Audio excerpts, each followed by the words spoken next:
Imagine getting more done in 4 focused hours than most people manage in a distracted 10-hour day. That's the promise computer scientist Cal Newport makes in deep work. And by the end of this video, you'll know exactly why focus has become rare, valuable, and meaningful, plus the 4 concrete rules Newport gives to train it. We'll go from the big idea all the way down to the daily habits, so you can actually use this starting today. Newport splits all work into 2 buckets. Deep work is when you focus with zero distraction on something cognitively demanding, like writing a research paper or solving a hard coding problem, and it actually stretches your abilities. Shallow work is the opposite. Replying to emails, sitting in status meetings, scrolling through Slack, tasks that are easy to do even while half distracted, and that don't really make you better at anything. The problem is that most modern jobs have quietly filled up with shallow work because it feels productive in the moment, even though it barely moves the needle. Picture 2 students studying for the same exam. One reads with their phone buzzing next to them for 6 hours. The other studies with total focus for 90 minutes and learns more. That 90-minute session is deep work, and Newport's whole book is about getting more of it into your life. Newport argues that in today's economy, powered by smart machines and constant technological change, 2 abilities separate the winners from everyone else. The first is the capacity to quickly master hard, complex tools and skills. And the second is the ability to produce at an elite level, both in quality and speed. Both of these abilities are built through deep, focused practice. The same kind of concentration a chess grandmaster or a surgeon relies on to get sharper. Think of a new software framework coming out every year. The person who can sit down and truly absorb it deeply, instead of just skimming tutorials while distracted, becomes far more valuable than someone with the exact same starting talent who scatters their attention. That's why Newport says deep work isn't just nice to have. It's becoming the key skill of the entire knowledge economy. If deep work is so valuable, why does almost nobody do it? Newport says it's because we've fallen into a trap he calls the metric of busyness as a proxy for productivity, where looking active, like firing off fast email replies, feels like proof you're working hard even though it produces very little real value. Modern offices make this worse with open floor plans and instant messaging tools that are always pulling at your attention.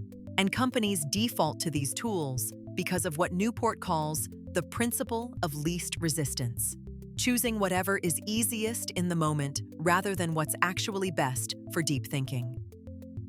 Picture an office where everyone is constantly popping into each other's chat threads.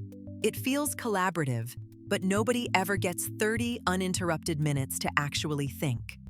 Because almost no one protects real focus time, the rare person who does gets a massive competitive edge, almost by default.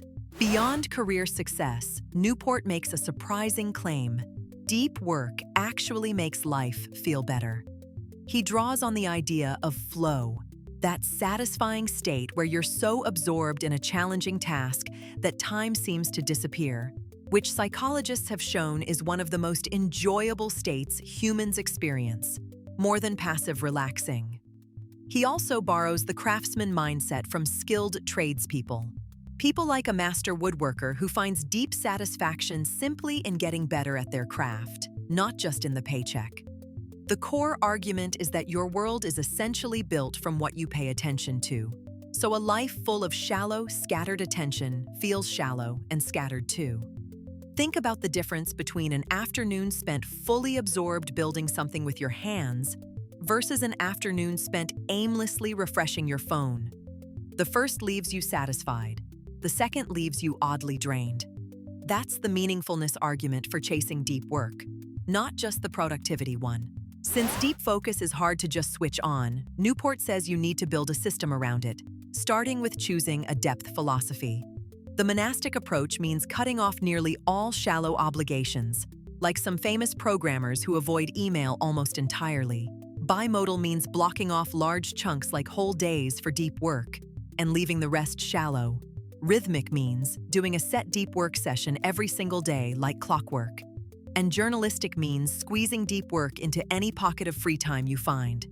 Newport also highlights the power of a grand gesture, pointing to how J.K. Rowling reportedly checked into a fancy hotel just to finish writing a novel without interruption, because dramatically changing your environment tells your brain this moment matters. Finally, he recommends a shutdown ritual, a fixed end-of-day routine where you review your tasks and consciously tell yourself work is done, which frees your brain from nagging unfinished thoughts all evening. Together, these tools turn deep work from a vague intention into an actual, repeatable habit. Newport's second rule is about training your brain to actually tolerate boredom, because he argues focus works like a muscle that gets weaker every time you give in to distraction. If you reach for your phone every time you feel a flicker of boredom, like standing in a grocery line, you're teaching your brain that boredom is intolerable, which then bleeds into your work sessions too. His fix is almost the opposite of what most advice says.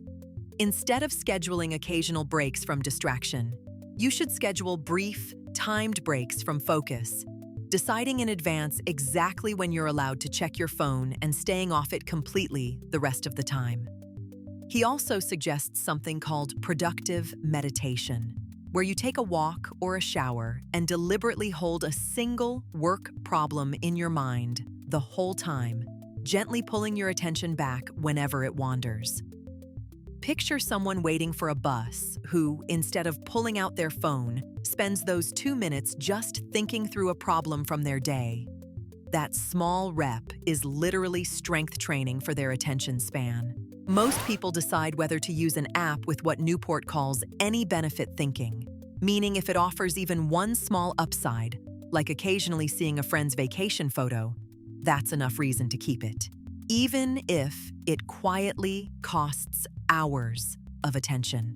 He argues you should instead use a Craftsman approach, treating your time and focus like a toolkit, and only keeping the tools that provide a clear, substantial benefit to things you deeply care about, cutting everything else without guilt. To actually figure that out, he recommends a 30-day digital declutter, where you step away from optional apps completely for a month and refill that time with real hobbies and offline connection. At the end, you only bring back an app if you can name a specific important value it serves and a specific plan for using it, rather than just endlessly checking it out of habit. Think of someone who quits a social app for a month expecting to feel lonely, but instead discovers they read 3 books and actually called friends instead of just liking their posts. That's the Craftsman test, working exactly as intended. The last rule is about ruthlessly shrinking the shallow work that eats your day, starting with Newport's suggestion to actually schedule every block of your working hours in advance, rather than just reacting to whatever pops up, and revising that schedule on the fly whenever something urgent interrupts it. He also recommends quantifying the depth of every task you do, literally asking how many months it would take to train a smart recent graduate with no specialized training to do this task, because that question exposes just how much of your day is spent on things requiring almost no real skill. For people in traditional jobs, he suggests negotiating a shallow work budget with your boss, essentially agreeing that a chunk of your time, maybe 50%, is protected for deep tasks instead of constant meetings and messages. And he pushes back on the idea that being instantly reachable makes you look responsible, arguing instead that becoming a little harder to reach, like batching your email replies once or twice a day instead of instantly, actually makes both your work and your responses better. Picture someone who used to answer every email within minutes but switches to checking it twice a day. At first, it feels risky, but their actual output improves because their mornings are finally protected. The big idea behind deep work is simple. In a world built to fragment your attention, the ability to focus deeply is both rare and incredibly valuable. And it's a skill you can deliberately train with real rules, not just willpower. Start small. Protect one focused block of time tomorrow and treat your attention like the finite resource it is.